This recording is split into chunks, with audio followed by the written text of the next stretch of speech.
গোপালগঞ্জে আশ্রয়ণ প্রকল্পের সেমি পাকা ঘর পেয়েছে 50টি বেঁধে পরিবার। প্রতিটি ঘরের দেয়ালে রং তুলির আঁচড়ে ফুটিয়ে তোলা হয়েছে বেঁধে জনগোষ্ঠীর জীবনচিত্র।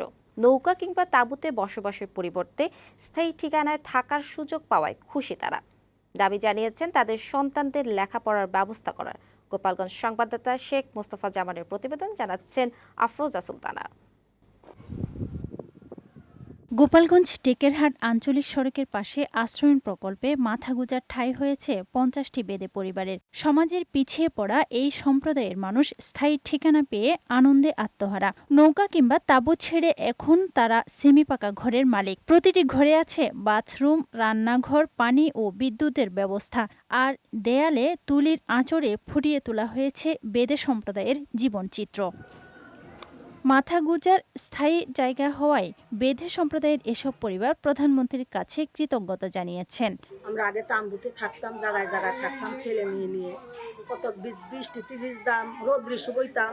প্রধানমন্ত্রী সে আমাদের ঘর বাড়ি দিছে, এর জন্য আমরা দোয়া করি সে ভালো থাকুক। কষ্ট আমাদের দূর হয়েছে, ঘর পাইয়ে আমরা খুব সুখী আছি।